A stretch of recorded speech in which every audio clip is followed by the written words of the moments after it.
Hello students, सुप्रभात। हम आइ पुनः उपस्थित छी अपने सभक कक्षा में दोसर सेमेस्टर के जे हम सब पढ़ै छलहुँ या जानकारी लै छलहुँ या ब्रह्म स्थान शीर्षक एकांकी में हम सब छठम अध्याय में प्रवेश केने रही और छठम अध्याय में जे दृश्य उपस्थापित भेलैया ओहि संबंध में पिछला कक्षा में जानकारी लेली और जे शेष छै हम कोशिश कर रहल छी कि आइ एही एकांकी के पूरा करबाक। तो चली हम सब एक बेर पुनः रिमाइंड भ जाए जे पिछला कक्षा में भेल ओकर शॉर्ट में पुनरावृत्ति कली अपने आप के जैसे पुनः ओई परिवेश में ल चली, ओई माहौल में ल चली, ओई दृश्य में ल चली और जे खोचाई और ठकाई के बीच गप होइ छे, वार्तालाप होइ छे, ओई गप और वार्तालाप के अगला कड़ी के हम जानी बुझी।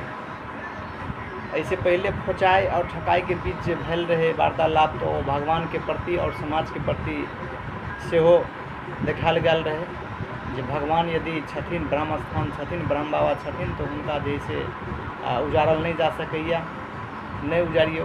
कारण अहाँ के व्यक्तिगत रूप से आस्था नहीं है तो अखन जैसे अहाँ सामूहिक जे आस्था छे ओकरा खराब नहीं करियो, ओकरा पर जैसे ठेस नहीं पहुँचबियो।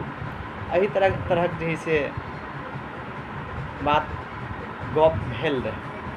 आगे चली फिर पुनः खोचाई की कहे छे से सुनिए। खोचाई कहे छे तो तोहर मतलब यह जे मुखिया जी दोषी छे रहत महज डिहवार तो सौंसे गौवा के छथिन।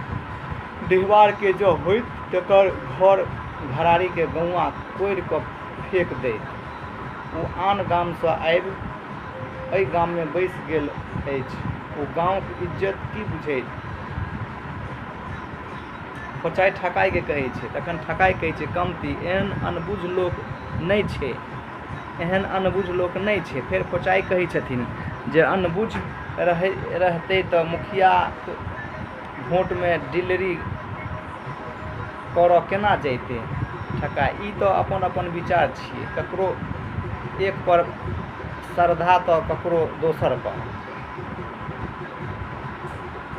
वोटक जे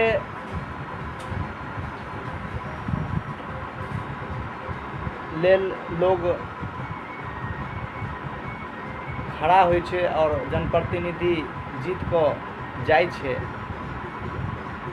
जनप्रतिनिधि जखन जीत कर जाय छे तो आम जनता आशान्वित रहे छे। ओ एकटा आशा के किरण के साथ ओ वही व्यक्ति के अंदर जैसे झाँके छे और टकटकी लगेने रही छे कि हिनका द्वारा हमरा सब समाज के विकासात्मक कार्य हैत, कल्याणात्मक कार्य हैत। मुदा एतो जे छे मुखिया जी के दबंगई, मुखिया जी के क्रूर से लोग प्रताड़ित भ रहल छे। कारण मुखिया जी के स्वभाव एकदम अमानवीय छन कहल जा सकै छे, अमानवीय छन कहल जा सकै छे। तैं एतो जे छे एक दोसर पर सेहो ताना कसै छे, आरोप लगबै छे। मुदा सबहक जे से मूल जे कहल जाय छे ओ आम जनते होइ छे। आइ किनको जे है से कोनो गद्दी पर, कोनो कुर्सी पर, कोनो पद पर इलेक्शन के द्वारा जे इलेक्टेड होइ छे, जीते छे तो आम जनता के द्वारा ही जे से ओ चुनाव कैल जाय छे, मत के द्वारा ही जे से चुनाव होइ छे। तैं एतो जे ठकाई और खोचाई के बीच बातचीत होइ छे तो एही से स्पष्ट होइ छे जे मुखिया कते दबंग छे, कते अमानवीय व्यवहार करै छे मुखिया। एहि तरह खोचाइ फेर जैसे कहै छै तऽ कमती के हरि बाबू पर श्रद्धा नहीं भेलनि तऽ ओ मुखिया भेलखिन कि बाकी रखलखिन। तखन ठकाई कहै छथिन तब तेसर माने तऽ ई कहाँ होइ छै जे जकरा चाहथिन तकरे पीस देथिन।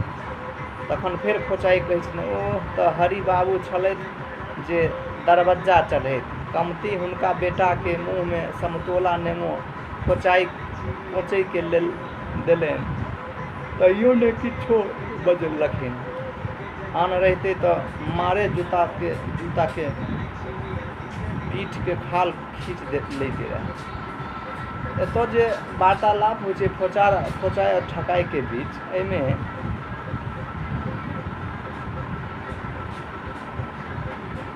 जे वस्तु स्थिति उभरि कऽ आबै छै, ओहि वस्तु स्थिति में खोचाई कहै छै ओ तऽ हरि बाबू छलथि जे दरबज्जा चढ़ै, कमती हुनका बेटा के मुँह में समतोला नेमो खोचि कऽ देलकै तैयो नहीं किछो बजलखिन। आन रहते तऽ मारि जूता से पीठी खाल खींच देते रहे। ठकाई पैर में जूता पहनबाक तऽ सेहनते हेतै, तखनी मुँह से ई जूता कोना निकलि रही छै। एही तरह जे खोचाई और ठकाई के बीच वार्तालाप होइ छै, एही वार्तालाप से स्पष्ट छै जे सामाजिक जे ओतऽ परिदृश्य छै, सामाजिक जे एकटा न्याय छै, सोशल जस्टिस जकरा कहै छै से तऽ छैहे, मुदा लोग अशिक्षित होय के कारण आइ एही तरह जैसे बीमारी से ग्रसित छै। तैं एहि तरह जैसे बीमारी से उबरबाक लेल लोग के शिक्षा के ओर अग्रसर हेबा पड़त, अपन बाल गोपाल के पढ़ाबियो लिखाइयो। एही के साथ हम एही कक्षा के एते समापन कऽ रहल छी। अगिला कक्षा में पुनः उपस्थित है, तब तक के लिए धन्यवाद।